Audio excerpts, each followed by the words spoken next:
Welcome back, everyone. So today was Solar Eclipse Day. Here are some photos from our viewers. This is from Isaiah Mendoza Ponce. You can see right in the middle of the screen between the two lines, there is the picture of the solar eclipse that he took among the clouds. Here's a photo, meanwhile, from Kenneth Cantu from far. Thank you very much for that photo. And we have a third photo. This is from Ray Banda in Weslaco. Look at the colors of the sun and some of those clouds filtering in. Again, from Weslaco as the moon shadow 8.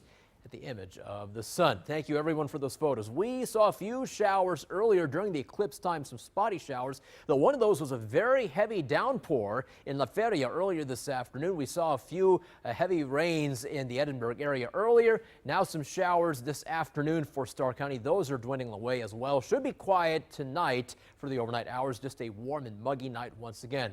At least right now, no triple digits out west, but still feeling hot in McAllen, 97 degrees. Right now, 95 in Rio Grande City, 92 in Harlingen and Weslaco, 89 in Raymondville, and 89 for you folks in Port Isabel. So here's your evening planner forecast. A hot and slightly breezy start at 7 p.m.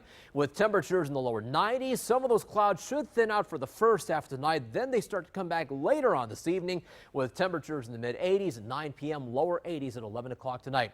Okay, we are tracking the tropics here at Channel 5 in the Red Ring in the Western Caribbean Sea. These are the remnants of Harvey, and the reason why we're interested in this is the National Hurricane Center now has put this at a 90% chance of redevelopment over the next 5 days. The forecast takes the remnants of Harvey, or potentially regenerated Harvey, to the northwest into the Bay of Campeche and the southwestern Gulf of Mexico. If that track holds, we could be looking at some decent rain by the end of the week here in the valley. We also have this dotted yellow line. This is an upper level disturbance not related to Harvey, but in the Gulf of Mexico. That's going to continue westward, giving us a slightly better chance of some showers or thunderstorms. Now, again, no advisories have been issued because Harvey has not yet regenerated, but let me show you the forecast spaghetti computer models, and many of them pretty much agree on taking this to the northwest through the southwestern Gulf toward perhaps northern Tamaulipas or the southern Gulf of Mexico.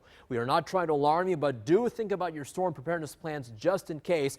As Harvey or its remnants emerge in the Bay of Campeche, there's a good possibility it strengthens to maybe at least a tropical depression or even a tropical storm, or maybe even a minimal Category 1 hurricane. That could very well change, but keep it tuned to Channel 5 for the latest on this situation. So here's the European model, and this one takes potential Harvey into the southwestern Gulf and the Bay of Campeche, and watch as it green starts to move into deep South Texas and northern Tamaulipas by Thursday. So if this does materialize, and the forecast does materialize, we could be looking at better rain chances starting Thursday, late Thursday into Thursday night, as well as Friday and for the first part of Saturday. The model then takes a Harvey toward the South Texas area by the weekend.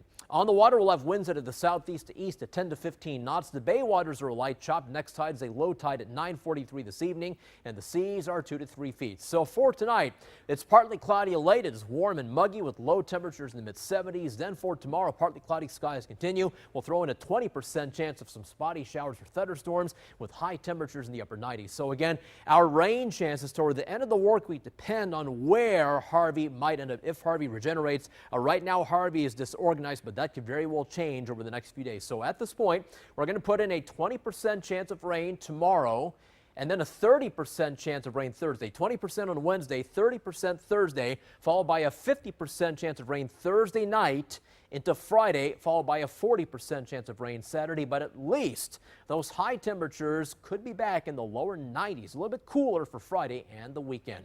That is your First Warn 5 forecast. Now here's Doel with a look at sports.